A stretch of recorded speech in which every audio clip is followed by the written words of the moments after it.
السلام علیکم ورحمۃ اللہ وبرکاتہ۔ الحمد للہ رب العالمین والصلاة والسلام علی رسولہ الکریم وعلی آلہ وصحبہ اجمعین، اما بعد۔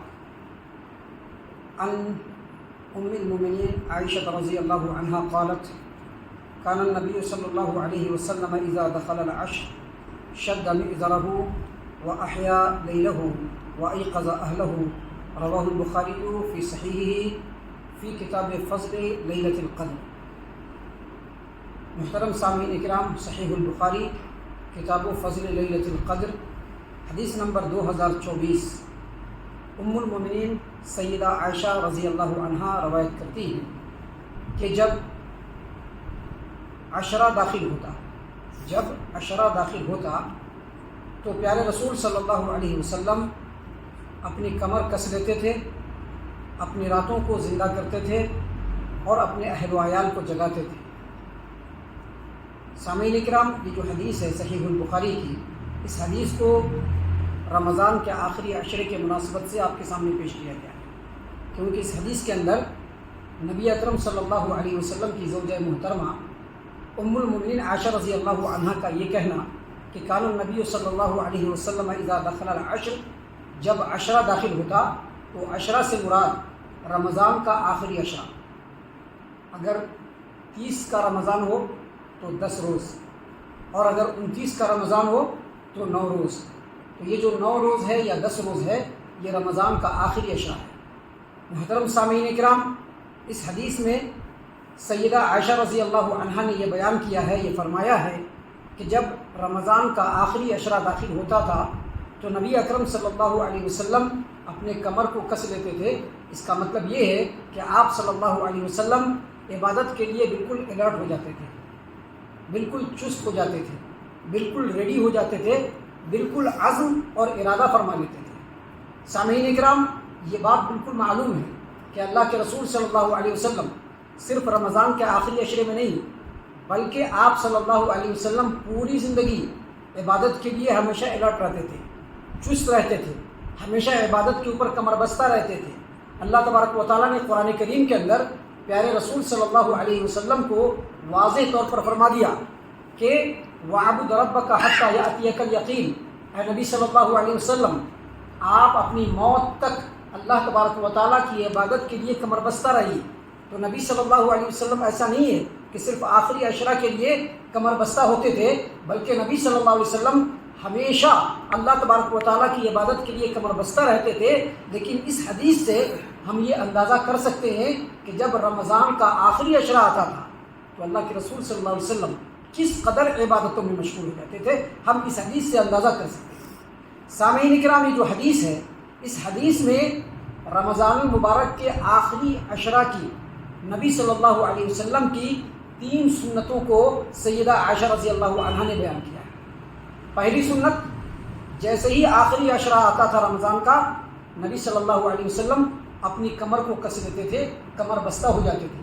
اس کا مطلب کیا ہے کہ اللہ کے رسول صلی اللہ علیہ وسلم رمضان مبارک کا آخری عشرہ آتے ہی عبادت کے لیے بالکل چست ہو جاتے تھے، بالکل ریڈی ہو جاتے تھے، پرعزم ہو جاتے تھے، ارادہ فرما لیتے تھے کہ اب اللہ تبارک و تعالیٰ کی عبادت میں کمپلیٹلی مشغول ہو جانا ہے۔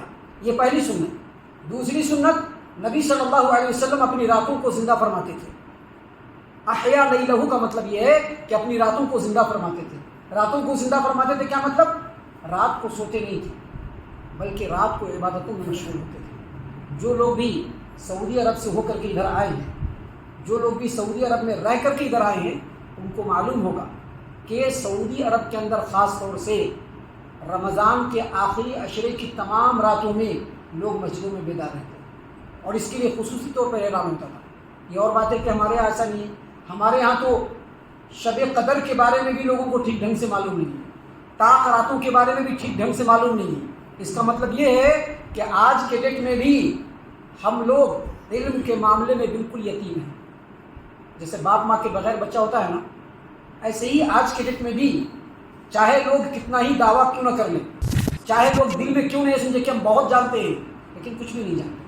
آج کے ڈیٹ میں بھی علم کے معاملے میں ہم لوگ انتہائی یتیم ہیں۔ دیکھیے اللہ کے رسول صلی اللہ علیہ وسلم کی یہی حدیث ہے جس کو سامنے رکھ کر کے سعودی عرب کے اندر لوگ 10 رات جگتے تھے اور جگتے ہیں ابھی بھی.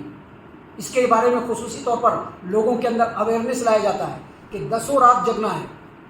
تو نبی صلی اللہ علیہ وسلم جو اپنی راتوں کو آخری عشرے میں بیدار کرتے تھے، اس کا مطلب یہ کہ عبادت کرتے ہوئے بیدار کرتے تھے. یہ دوسری سنت ہے. اور تیسری سنت پیارے رسول صلی اللہ علیہ وسلم کی آخری عشرے کے لیے یہ ہے کہ اللہ کے رسول صلی اللہ علیہ وسلم خالی خود بیدار نہیں ہوتے تھے بلکہ اپنے گھر کے لوگوں کو بھی آخری 10 دنوں میں یا 9 دنوں میں ہر روز رات میں اپنے اہل و عیال کو بیدار کر کے عبادت کراتے تھے. آج کے ڈیٹ میں تو ہمارا خود اپنا ہی پہاڑ بنا ہوا ہے. ہم اپنے بال بچوں کو کیا دین پر لائیں گے؟ دین کے لیے اپنے بال بچوں کو کہاں سے کمر بستہ کریں گے؟ آج تو خود ہمارے لیے یہی سب کچھ پہاڑ بنا ہوا ہے. محترم سامعین کرام، اس حدیث کی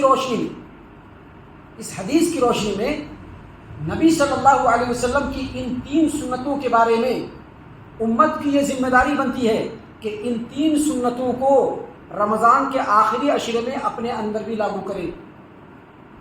اب آخری عشرہ آئے گا. آج 19واں رمضان شروع ہو گیا. 19ویں تراویح ہم لوگوں نے پڑھ لی ہے. 19 ہے، 20 ہے، اور اس کے بعد آخری عشرہ شروع ہو جائے گا. تو ہم لوگوں کو بھی چاہیے کہ جب آخری عشرہ اب شروع ہو رہا ہے تو اپنے آپ کو عبادت کے لیے کمپلیٹلی تیار کر لیں، الرٹ کر لیں اور پرعزم ہو جائیں کہ اب جو آخری عشرہ ہے یہ سستی اور کاہلی میں نہیں بیتے گا.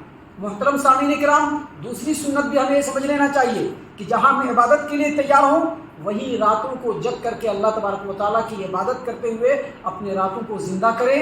یہ دوسری سنت. اور تیسری سنت، اپنے اہل و عیال کو بھی اس کے لیے تیار کریں، ان کو بھی جگائیں، ان سے بھی عبادت کروائیں.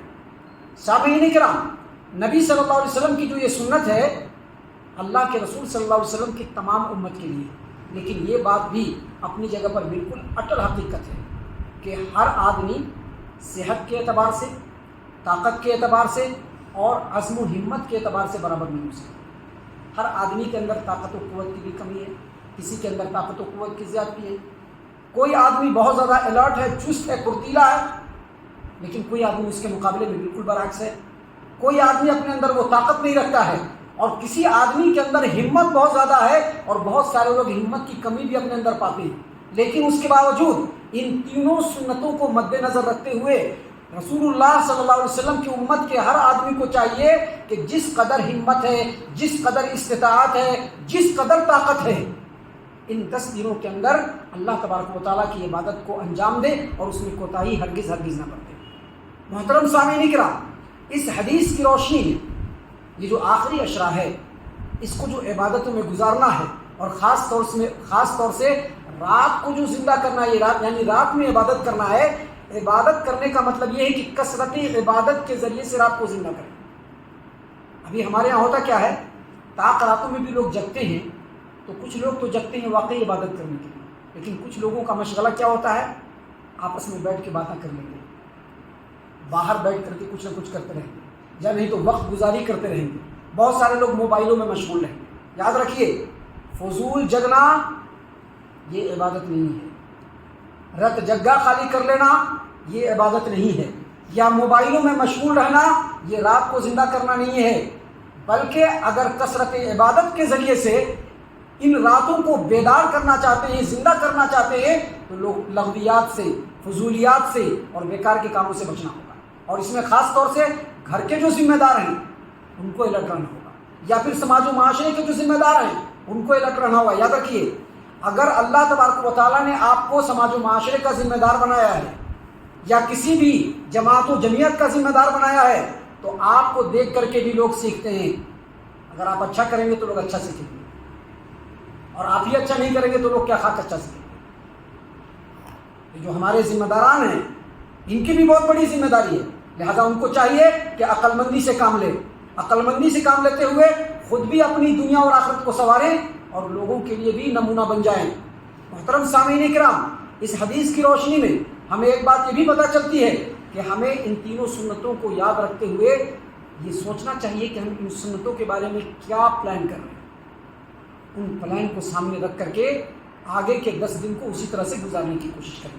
اس حدیث کی روشنی میں ہمیں یہ بات بھی پتہ چلتی ہے کہ سیدہ عائشہ رضی اللہ عنہا نبی صلی اللہ علیہ وسلم کے اہل و عیال میں سے تھے، اور انہوں نے نبی صلی اللہ علیہ وسلم کی سنت کو دیکھا اور لوگوں تک بیان کیا۔ لہذا ہم کو بھی اس حدیث کو لوگوں تک پہنچانے کی کوشش کرنی چاہیے۔ یاد رکھیے آج کے ڈیٹ میں بھی ہم لوگ، خاص طور سے ہمارے بھارت کے اور خاص طور سے ہمارے ٹپٹور کے جو رہنے والے لوگ ہیں، آج بھی علم کے معاملے میں بالکل کورے ہیں۔ علم کو سیکھنا ضروری ہے، سیکھ کر کے پہلے اس پر عمل کرنا ضروری ہے، اور اس پر عمل کر کے اس کو لوگوں تک پہنچانا بھی ضروری ہے۔ یہ ہمارے لیے انتہائی ضروری ہے۔ جیسا سیدہ عائشہ نے کیا ہم لوگوں کو بھی ویسا ہی کرنا چاہیے۔ ہم اللہ سے دعا کرتے ہیں کہ اللہ تعالی ہم تمام کو ان تمام باتوں کے اوپر خوب غور و فکر اور تدبر کرنے کے ساتھ ساتھ ان باتوں کے اوپر عمل کرنے کی بھی توفیق عنایت فرمائے، آمین۔